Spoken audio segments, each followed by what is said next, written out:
They say some hotel rooms never forget. Room 1046 at the President Hotel in Kansas City is one of them.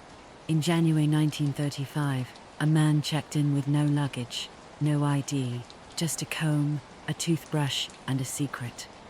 Within 48 hours, he was dead.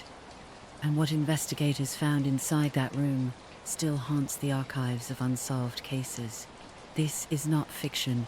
This is a real story, and it's one of the strangest mysteries in American history. Welcome to the darkness. Subscribe if you dare. Let's begin. It was a cold January afternoon in 1935 when a man walked into the President Hotel in Kansas City. He gave his name as Roland T. Owen.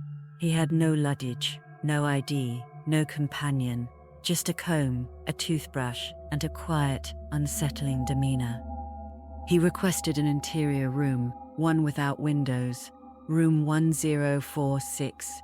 The bellboy who escorted him up noted something strange.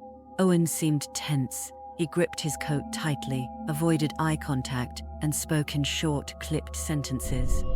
When asked if he needed help with his things, Owen declined. "I can manage," he said.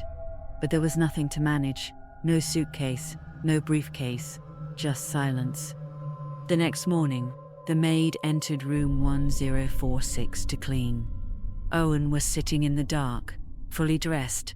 The blinds were drawn, the lights were off. He asked her to leave them that way. She noticed something else, a note on the desk. It read, "Don, I'll be back in 15 minutes. Wait." Who was Don? Why was Owen writing notes instead of speaking? Later that day, she returned. Owen was still in the room, still dressed, still sitting in the dark. But this time, she heard voices. Two men. One was Owen, the other, unknown. Their conversation was muffled, but the tone was tense, like something was about to break. That evening, the hotel switchboard operator reported strange activity. Room 1046 received multiple calls. Short, abrupt. One call lasted only seconds. A voice said, "Don, I know what you did." Then silence. Another guest reported hearing loud thuds from room 1046. Furniture scraping. A crash. Then nothing. The next morning, the maid tried to enter the room. The door was locked. She knocked. A voice inside said, "Come in." But the door remained locked. She knocked again. The voice repeated, "Turn on the lights."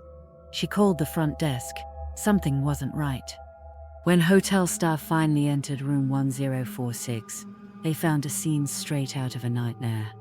Owen was lying on the floor, naked, covered in blood. His wrists were bound with cord, his ankles tied. He had been stabbed multiple times in the chest. Blood was smeared across the walls, the bed, the bathroom tiles, but the door was locked from the inside. Owen was still alive, barely. When asked what happened, he whispered, "I fell." He refused to name his attacker. Hours later, he died in the hospital. The name Roland T. Owen was fake. No one knew who he really was. Investigators searched for clues. They found fingerprints on the phone, on the glass, on the door handle, but none matched Owen. A woman came forward, claiming to be his mother. She said his real name was Artemis Ogletree, that he had left home to see the world, but she hadn't heard from her in months. Then came the strangest twist. Months after his death, a funeral home received an anonymous call. The caller paid for Owen's burial, sent money, sent flowers. The card read, "Love forever, Louise." No one ever found Louise. No one ever identified Don, and no one ever solved the case. The President Hotel still stands. Room 1046 has been renovated, repainted, renumbered, but guests still report strange occurrences. Lights flickering, cold drafts, whispers in the night. Some say Owen never left.